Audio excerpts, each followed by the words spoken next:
Welcome back to Tasteland. I am Francis Zierer. And I'm Daisy Aliotto. Daisy, who are we speaking with today? Today we're speaking with James Webster. He's the co-owner of Recluse Books in Dallas-Fort Worth, which is an indie bookstore that he started with his wife, Josie. And he previously worked in book marketing for Deep Vellum, Dalkey Archive, Seven Stories, and other presses that you might have heard of. I have actually been wanting to learn a bit about what it takes to run a bookstore recently. I think we talked about this a couple weeks ago. I brought it up, and we're going to probably talk about it in the episode too. But my favorite local bookstore in my hometown burned down. And so the economics of running a bookstore have been weighing on my mind recently. I think it's a dream for a lot of people, but the reality is quite difficult. Mm-hmm. And I'm sure that we'll get into that. And before we jumped on, I asked you if you've done anything Italian lately. And you said you're watching the Olympics, which are in Milan. And Cortina. Don't forget Cortina. Sorry. How could I? Ben and I started rewatching Sorrentino films, some of which I'd seen, some of which I had not seen. And that was really fun. And that kind of put me, it reminded me that there was a book that I wanted to read called Gomorrah, which is about, it's not about the Sicilian mob. It's actually about mafia activity in and around Naples. And it came out a while ago, like early 2000s, I think. I've not read the book. I didn't know there was a book, but I've seen the movie a few times. Yeah. And then the show Gomorrah that was on Netflix was like very, very, very loosely based on it. There was a show too. Yeah. So I was like, let's keep this party going.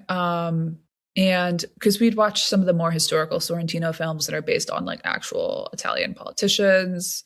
Il Divo was what kind of kicked it off. And yeah, I've been enjoying that. And then we went out to a kind of Italian steakhouse in our area for Valentine's Day. And Ben looked around and remarked that he wished it was more Italian. I was like, I don't know what that means or whether either of us is qualified to make that proclamation, but that seems to be where our Is he at all Italian himself? No, he's only Italian by marriage. And I remind him that all the time. Mm-hmm. I had a lovely Italian meal last weekend, week and a half ago, Il Gigante here in beautiful Ridgewood. And there's one dish on the menu that is my favorite dish, but like every other time I go, I get something else. I'm like, oh, I should try this new thing. You know, I'm sure you do this as well. There's like the one thing you like, I should try this new thing. And I got a, good mushroom lasagna. It was good, but I was with my sister and she got the gramigna, which is this dish that's so good. And it's like these small curly noodles in this like sweet, sagey sausage sauce. And I had a bite of hers and you engaged in the illusion of choice. I engaged in the illusion of choice. All paths lead back to gramigna. Yeah. You keep going out and trying other stuff to see if it's better than the gramigna, but it's like, we have gramigna at home. You know what I mean? Gramigna at home. People could learn a lot from that. And we have James in the lobby, so let's talk to him. Let's let him in.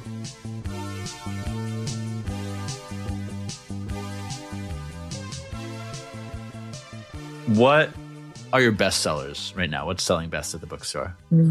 So our like overall best-selling book is a $2 radio, who are a small press based in Columbus, Ohio. It's one of their books. It's called The Deeper the Water, the Uglier the Fish. And it is a debut novel. It's one of my wife's staff picks. Josie's the one with taste, not me. So The Deeper the Water, the Uglier the Fish is about a 16-year-old who finds their mother at the scene of an attempt on her own life. And it's basically like an exploration of family dynamics and grief. And it has a very sinister sense of humor. We're big fans of Black comedy here at Recluse Books LLC. So that's our overall bestseller. Wait, did you say it was $2 also? $2 Radio is the name of the publisher. Okay. They're based in Columbus, Ohio. They do a lot of cool translation stuff. They do a lot of like local Ohio stuff too. Probably best known for launching the career of Hanif Abdurraqib, who is like basically inescapable at this point. I did read Genius. There's Always This Year, which is really good, his memoir. Yeah, I've heard him read from that twice now, and both times I'm just like, God, what? You can tell he was a poet, you know? Sometimes somebody will be a really good reader, and it's like at events and things, and you're just like, I wish I could listen to you do this whole book right now. I don't care about audiobooks. I'm not an audiobook guy. But yeah, anyway, that's our overall bestseller. Our second bestseller is Frog and Toad. Frog and Toad are friends. Yeah, classic. How are people finding out about the $2 radio book other than Josie highlighting it in her staff picks? The thing that we really love about book selling is that you can like do sort of a speed dating thing almost, where you ask somebody what they're looking for, what types of things that they like, and you try to get to know them in 2 to 3 minutes. And then you say, okay, you're looking for a book about a complicated family with a strong voice, maybe, you know, a precocious teenage narrator. You're going to love this book. And we hand it to them. But, you know, you make yourself into a human algorithm, I guess. And so that a lot of it is just foisting your own tastes upon people. I don't know if I should be giving that away or if the like bookseller council is going to come after me. But it really is a lot of just, I liked this and now you're going to as well. Well, no, that's your job as somebody who's like collecting all these books in one place. Like you're filtering a certain selection of books that, you know, part of it, there's some market considerations, I'm sure, of like what's actually going to sell to the people in our community. Yeah. But then that's the rest of it is what do we think people should be reading and how can we convince them to read it? I read that you have around 6,000 books in the store. Is that correct? Yes. I've always wondered how, like when you're opening a bookstore, how you pick those, how you stock those. What's the process? So the opening was a lot of agonizing, honestly. A lot of spreadsheets. It was really just going through our own bookshelves and bookstores that we had worked at in the past and knowing, you know, reading a lot of reviews of stuff that had recently come out or was on the horizon. Some of the publishers will provide like a sort of an essentials catalog that you can draw off of. So we were able to go through like all of the Penguin classics and decide which ones we wanted and which ones we didn't. But that was really the first big exercise in the curation of the store. Because we knew going into it that we wanted everything in the store to feel sort of hand-selected. So there was a little bit of conscious resisting of some of the essentials catalogs as well, because we didn't want to just have whatever the best sellers from any publisher or in any given category or anything like that. We wanted everything to feel intentional. Mm-hmm. So it was a lot of just the two of us sitting next to each other on our respective computers, editing over the same Google Doc and deleting each other's work by accident. And it's an ordeal, honestly. But once you get everything sort of into the store, then you can do the finer tuning of, okay, well, people are enjoying this or that or not enjoying this, or there have been some surprises on stuff that we like brought a lot of copies in and sold none. Whereas like our friends, I guess you're not allowed to say what those are. I don't know. Let's see. Let me think about Polls by Louis Sacker.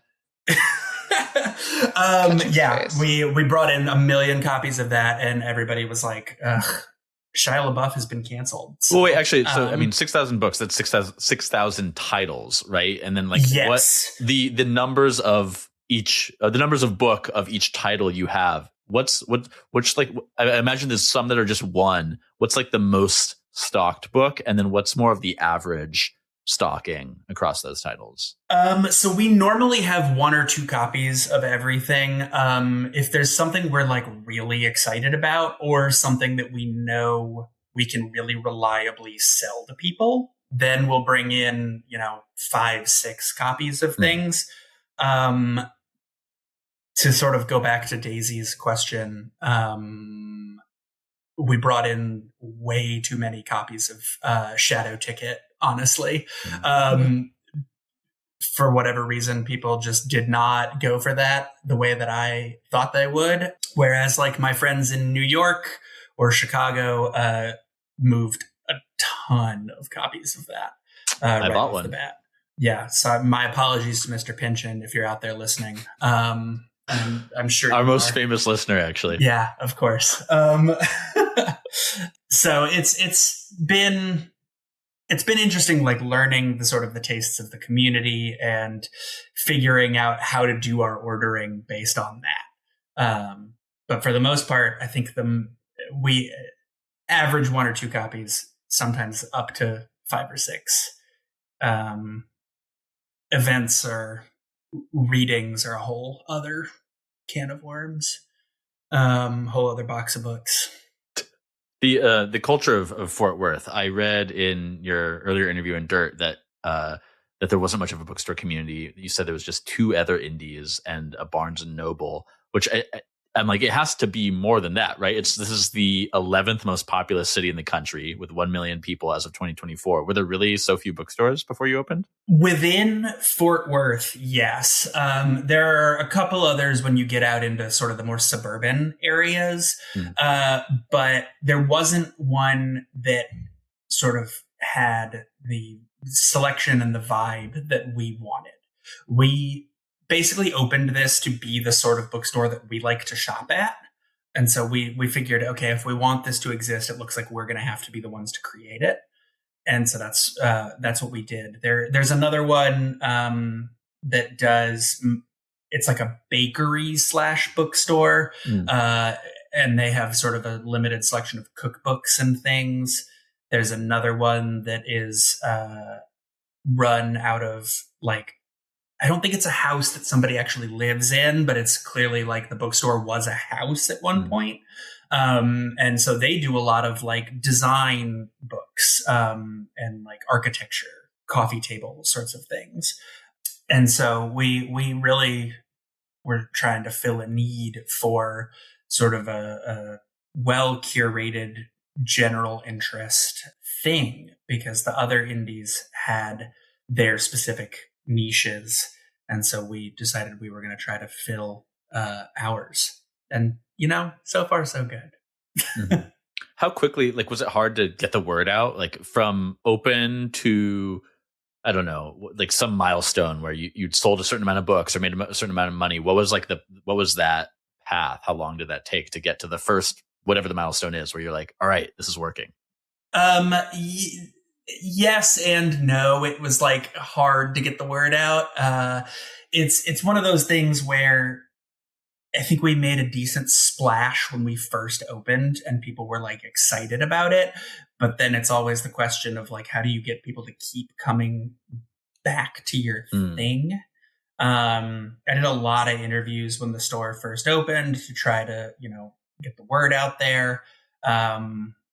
Daisy was very kind to give us a Dirt feature.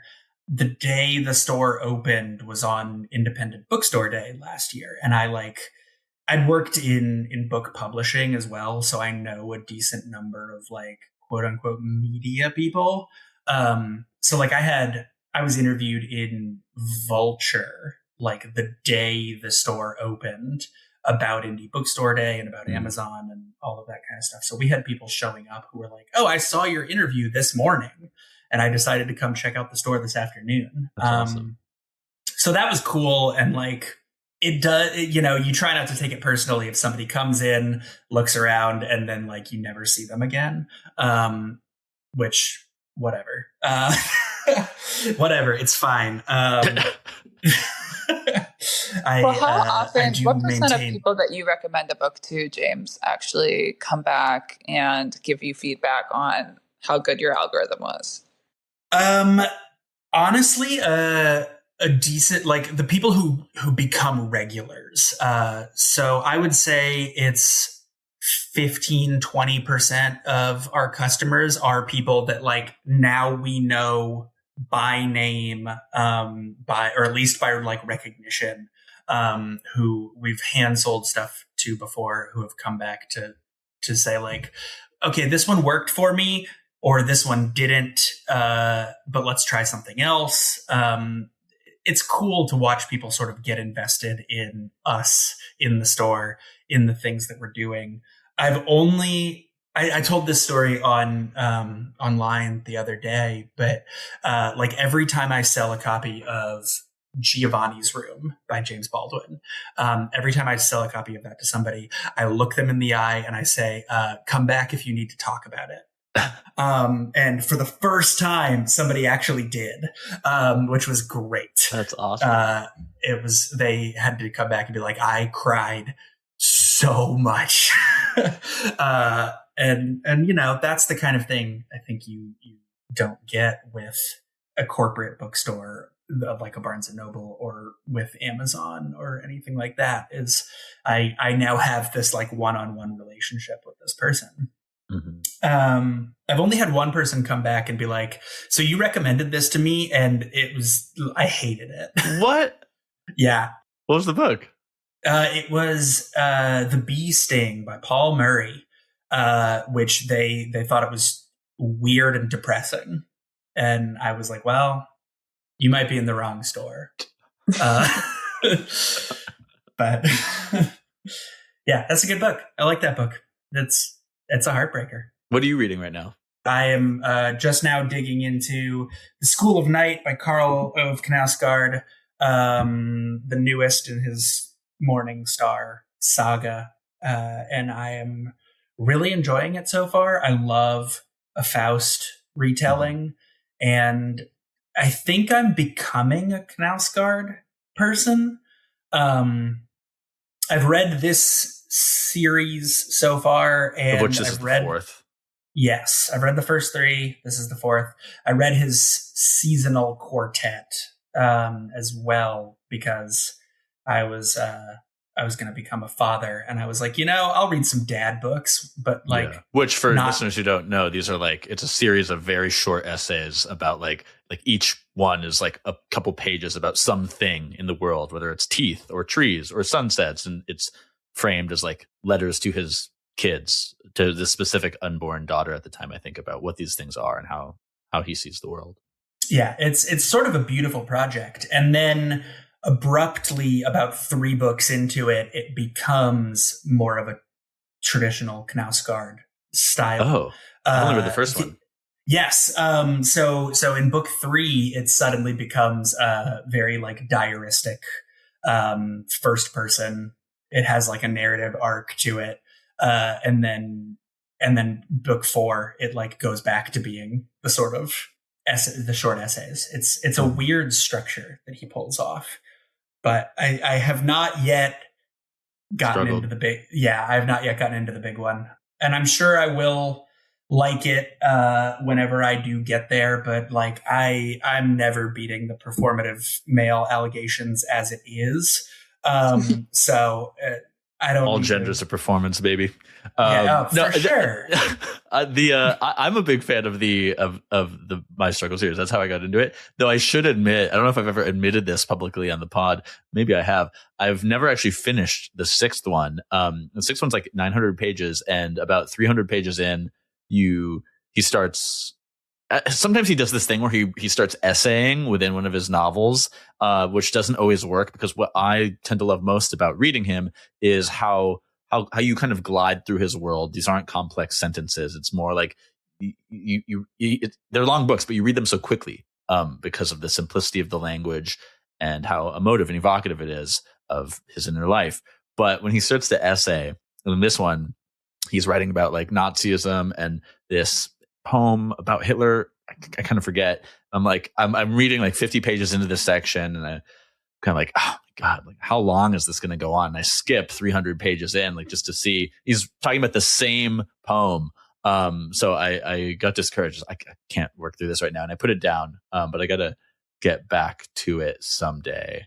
I think you have made it further into the series than most people. Just before the finish line. Yeah, it does. It is kind of funny that it like takes all the way until the last book for him to finally be like, so about that title. What a guy. So I'm enjoying School of Night so far. Like you said, because of the sort of the simplicity of the language, but the depth of the ideas. I also moved to the big city to pursue a doomed dream of being a photographer when I was like 18 years old. So I can relate to it in that regard. Whether or not I sold my soul to the devil remains to be seen. I don't think who knows? We'll get to the consequences eventually. You'd be up on the stage at MoMA right now if you had. I don't know if this is a spoiler or not, but anyways. But wait, so one thing I'm reading right now is Dahlgren by Samuel Delany. Have y'all ever read Samuel Delany? I have not. It's one that I see people talk about all the time, but have never actually gotten to. I won't then spend too much time on this, but this is the third or fourth kind of beefy build a sci-fi book that I've read over the last 4 years or so. Kind of been reading like one a year, but I'm struck by it with sci-fi readers in particular. It seems that there is such a sci-fi reader who reads so much sci-fi and doesn't seem to step outside of that, and which always is a little interesting to me. But it's interesting reading this too, and reading all of the other ones I've read recently were Book of the New Sun by Gene Wolfe, which is really good, and then before that, Time Enough for Love by Robert Heinlein, famously of writing Star Troopers. But one observation about all these sci-fi guys, they are all huge perverts. There's a lot of sex in all their books, in like weird incest stuff. I don't know if that's just these like 3 beefy novels that I've read over the past few years, but yeah, what's up with that? Well, I don't know if this has ever crossed your path, but people like to have sex, and so sorry. Oh my God. So I think that might explain why it comes up so often. Yeah, more than like other novels though. Like I don't know. Nausgaard has like 7 kids. He doesn't talk about sex this much. Yeah, that's true. I don't know. Maybe it's like a way to try to, if you're telling a sort of outlandish sci-fi-ish story, you're on other planets in, sci-fi and fantasy puts the fantasy in fantasy. Yeah, but for sci-fi, it might actually ground it in something more human. If you're getting into sort of the technology and the singularity or whatever, maybe that's how you can bring it all back to. This one's really interesting because it's like there's not so much of that like extraterrestrial or anything like that. It's like I think it's written in the 70s, and it just takes place in some city in the middle of America where something has happened. Everything is normal outside, but there's some like the city was on fire or something. It's a large city. Everybody has left. There's only 1,000 people left, and it's kind of just this guy who's forgotten his name and has come to this city, wandering through it. I'm not really sure where it's going or what the point is, but it's a beautiful world. Definitely a great writer. Okay, you throw events at the shop, right? We do. Yes, we recently started to get into like author events, readings, conversations, etc. Do community events help sell books? Like, do people come for the events and browse? They do. So yeah, we do a lot of like community focused stuff. We have a bi-weekly thing where like we have people come in and they make zines. and it's like everybody comes in and they draw 1 week, they draw or write or do something like that along a theme. And then the next time they come in and everybody helps put together the booklet, which is like a really fun sort of arts and crafts project. And it's just a good excuse for people like to come into the store and sometimes they browse, sometimes they buy stuff, but we wanted to do things that didn't have the pressure of having to pay money.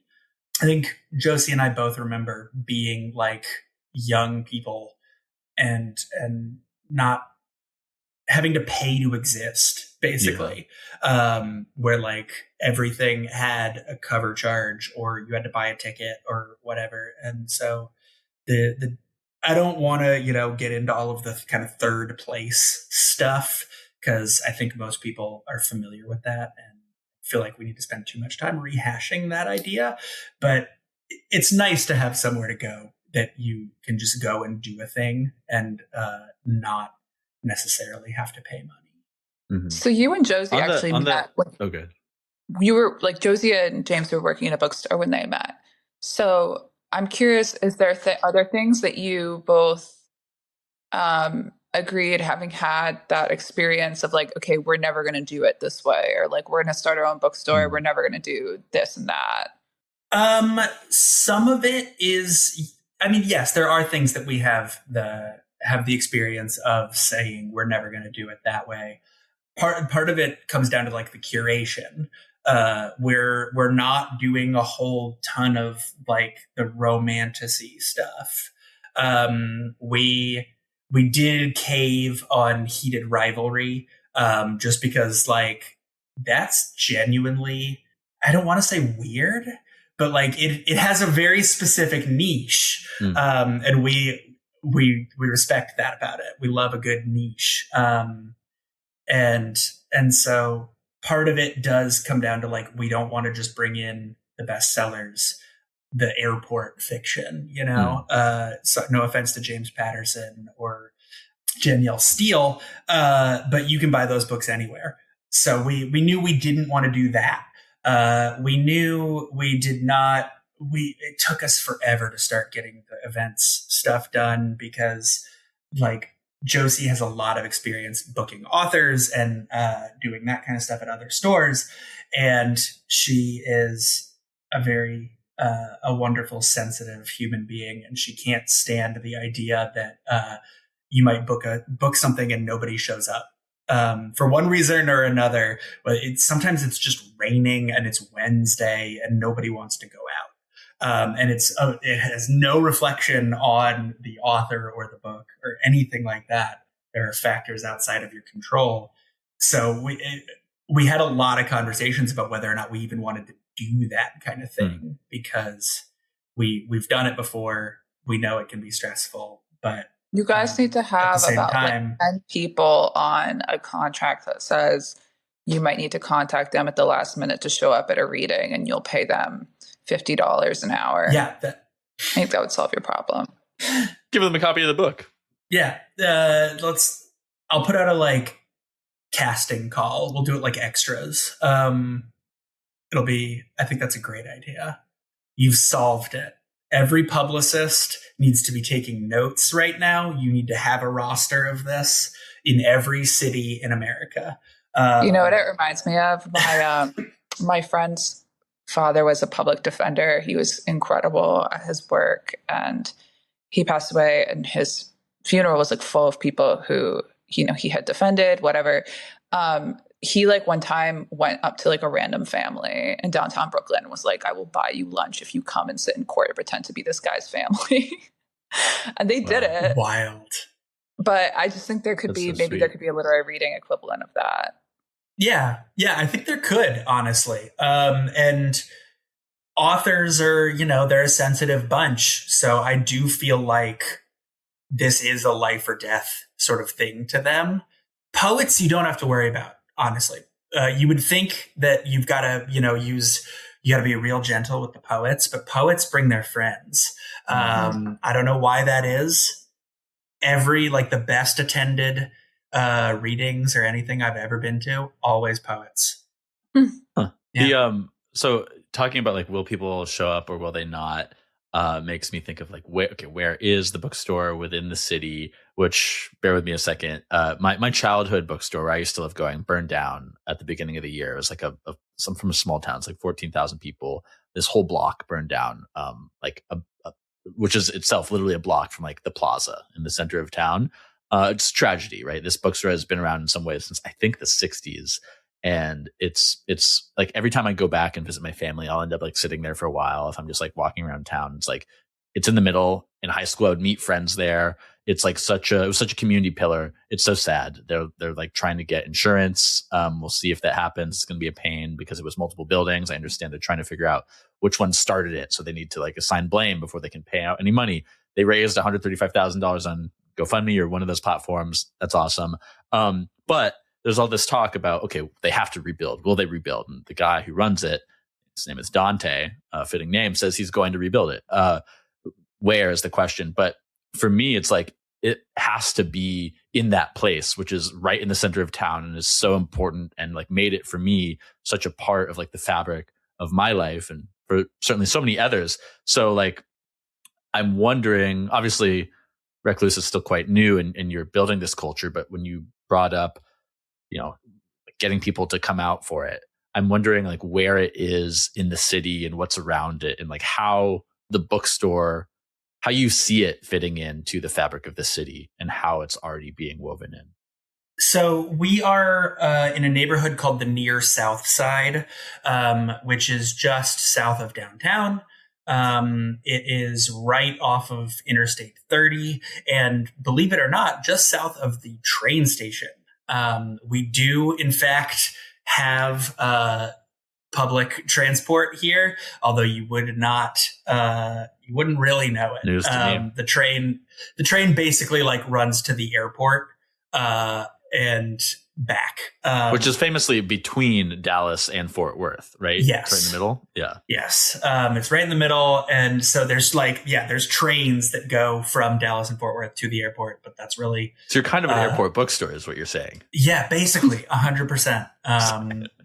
We are located way off of Terminal C, but we are there.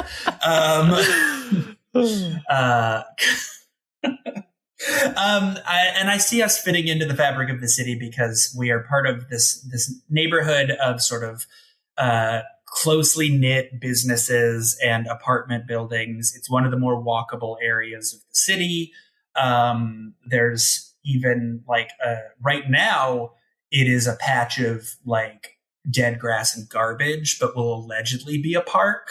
They're going to like landscape right across the street and turn this into like a nicer looking patch of dead grass and garbage.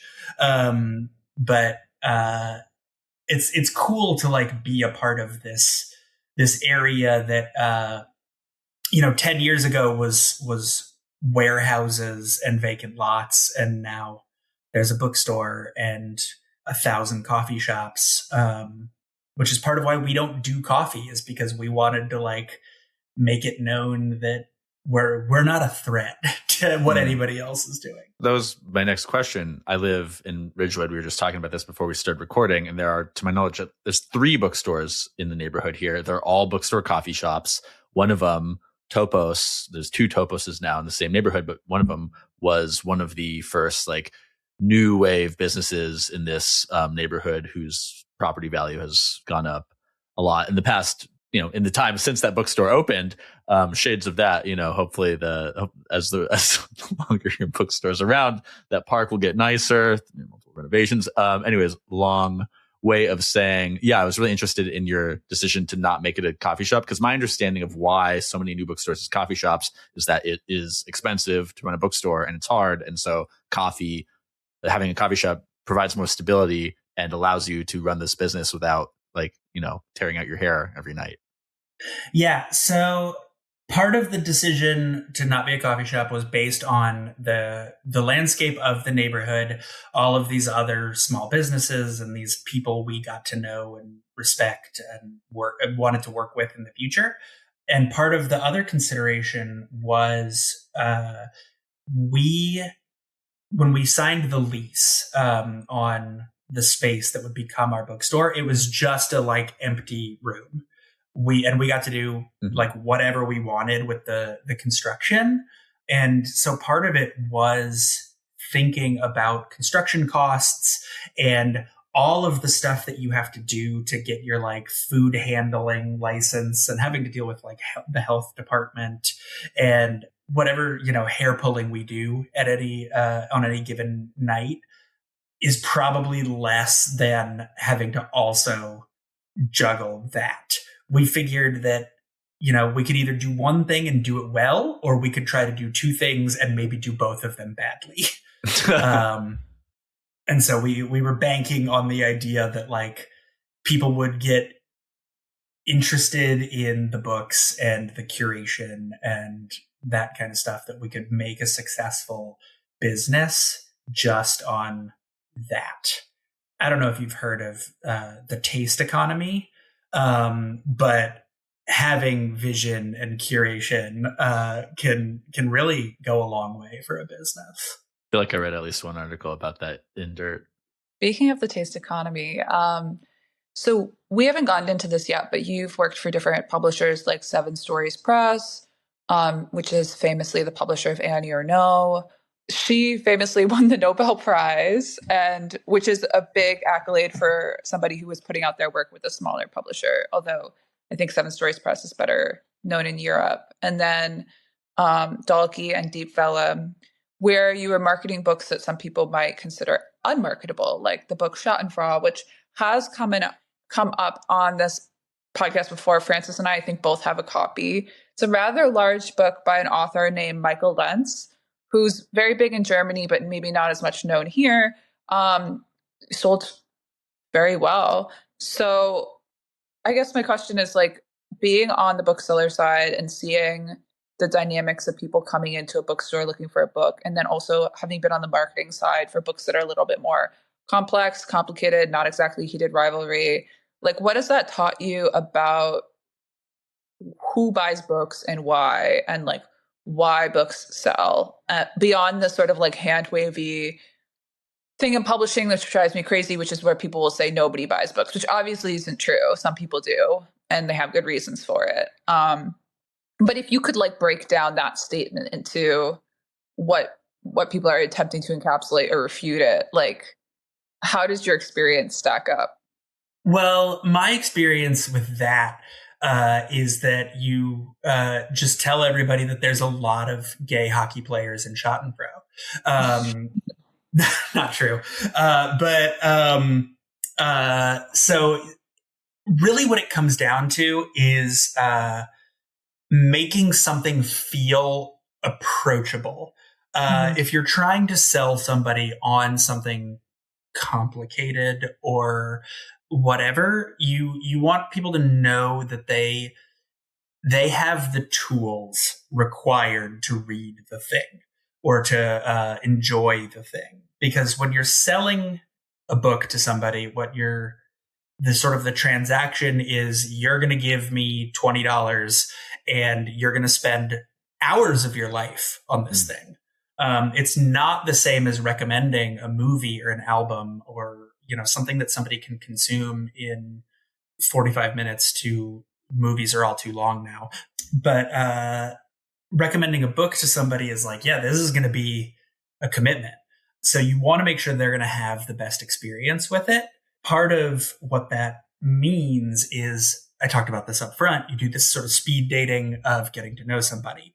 Or from the publisher side, you say to somebody, okay, this is like this, it's going to look on the surface like this is a 1,001 page experimental novel translated from German, but it's actually a very, very quiet story about like the main character and his dead dad. And I tell everybody it's a daddy issues book, which is much more approachable than you're going to like need all of these understandings of, German idealism or Hegel or, whatever philosopher. That does not feel approachable to people. A lot of people understand hating their dads.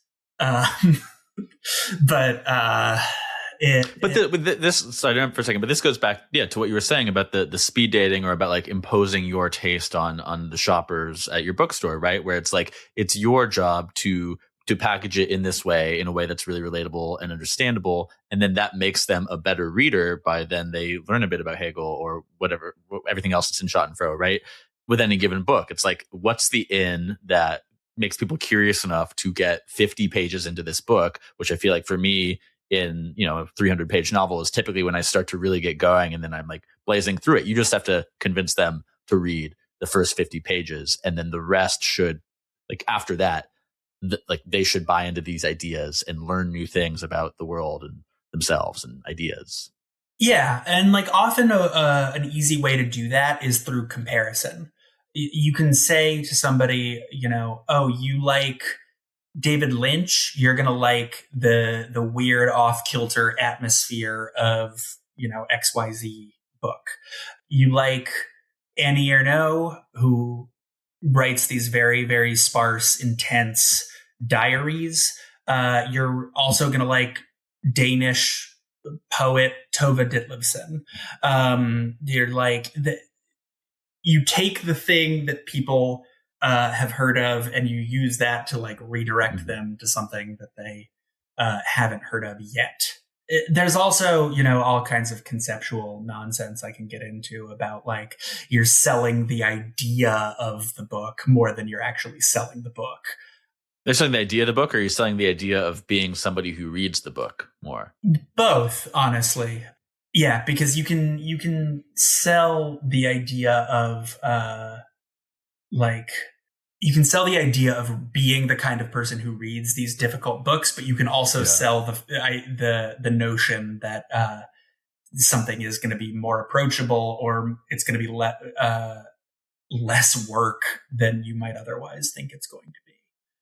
Basically, what about the subset of people that will buy a book because it's marketed as difficult? I mean, this is the thesis of something Greta wrote, that there's a certain type of person that wants to think of themselves as a serious reader, and so that the idea of a book being kind of hard to get through is appealing to them. I would assume that's like fewer people than would like a book to be accessible, but maybe it is an important type of patron. I think a lot of people like the idea of being a serious reader. So you can sort of invert this idea and say, this is a long and difficult book, but it's not actually as long and difficult as you think it's going to be. Or you can say you are a better reader than you expect. I've found that there's diminishing returns on marketing something as like, this is a challenge. This is like a line in the sand, sink or swim kind of thing. The customer who buys that might buy it, and then maybe it sits and gathers dust on their shelf, and then maybe they buy the next one that's marketed like that, and then after that they say, man, I'm not reading these, and now there's like a foot of shelf space that's just covered in dust, and I just can't buy any more things that I'm not going to read. Yeah, because like I come at it from the idea that you do want people to actually read and engage with the thing. I'm not like a numbers guy. I'm like an art guy. I would like people to read books rather than just buy them. I would like there to be less, literary Funko Pops in the world that like people are just collecting because it's the newest one. I just got the Karl Vanausgaard one. It actually has a pack of cigarettes and a bag of prawns. So nice. Be careful who you're talking to. I can like kind of actually see it in my mind. The sort of stubbly like. Mm-hmm. He's got quite the mug for it. Yeah, I don't know how they captured that mournful look in his eyes, like in plastic, but they did it. Well, the Funko Pop's eyes are already beady black, so yeah, perfect. Yeah, so I guess that's what it comes down to, is that you can say this is an incredibly difficult thing. This is not going to be for everybody, but I would rather invite people in rather than try to use that sort of gatekeeping as a tactic. I'm trying to name names basically, of like examples of where that's been done correctly or done poorly. An example of where it's been done correctly, I think, is actually if you go back about 10 years, the video game Death Stranding had a really fascinating marketing pitch, because that game was like, it took many millions of dollars and many years in development to create. And the marketing pitch was basically, this is going to be incomprehensibly experimental. This is the game that nobody else would let Hideo Kojima make, and we're going to do it. And that is, when there's actually that much money on the line, is a really wild way to do it. And it does seem to have paid off for them. But I think when you go about marketing that way, you do a little bit run the risk of it's insubstantial. You know, when you try to say this is going to be extremely weird, then it better truly be really weird. With Kojima, yes. I have Death Stranding. I haven't finished it. It was like one of the last video games I played before I stopped playing much video games. But it's amazing. It's such like this. He's an auteur, right? And he comes to it having done, it was like 5 Metal Gear Solid games, right? Over like 15, 20 years, if not a little longer. So he had like built up this credibility and this massive international fan base for his video games, for his name, right? So like with that, there's these like 2 decades of trust and belief built that like, oh, this will be this complex piece of work, and this will be so detailed because I've played these other games and I know this to be true. So I think it's like maybe the only way to really successfully pull off that marketing, like to bring it back to books, is the author has to have already a proven track record of pulling off this sort of complexity and entertainment value as well, right? In one, or maybe it's their debut and they have some other name, or maybe they don't have a name yet, but like they have people doing the marketing for them who are able to spin the story. But you need to either be at the beginning of building yourself as a character, the author as a character, or you need to be far enough into the career where there's this track record that then people will believe you. But maybe you can't really do it in the middle for a more mid-career author, writer who has not really written anything that truly feels complex and challenging in the way we're talking about. Yeah, that I think those are 2 of the real approaches for when this type of thing works. The other way that you can make that kind of thing work is to lie. Is to you can get people excited. This is actually something that I tell anytime I've like had interns or whatever. I tell them one of the easiest ways to get people excited about something is to tell them that they already are. That you just tell people that like there are conversations going on, and now is your chance to be a part of it. You can get in on this international thing, or, you know, the hype or the buzz or whatever. Nobody wants to be left out. It's that simple. The problem with doing these sorts of like hype driven buzzy campaigns is that I'm always personally worried that, you're like, it's going to seem like you're trying to get people to buy the thing before it comes out, and then like it's going to be bad. If you say this is a difficult experimental book, all of the reviews are going to be negative, and but you've already gotten people's money because you did such a good job with the like hype based marketing. That's always the kind of thing that I want to avoid. I want to position people to enjoy the thing rather than just try to get their money, and then whatever experience they have with it is the experience they have with it. I would much rather people enjoy the thing. Well, we love to enjoy things here on Tasteland, and I think that's a perfect place to stop. So thank you so much for coming on, James. Yeah, thanks for having me. I worried that this was a little dry. I had so many bits that I was going to do, and I just never had the opportunity. But I love the bits. I think that Funko Pop bit was great, and that will probably get clipped.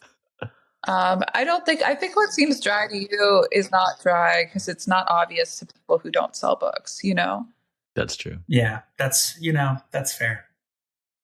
Listener, thank you for listening. And you should go to reclusebooks.com. They have a wonderful e-com site. Be one of those weird names where the order comes in and James says, who the hell is this person in and I say that out Grand loud Rapids. Every time. Yeah.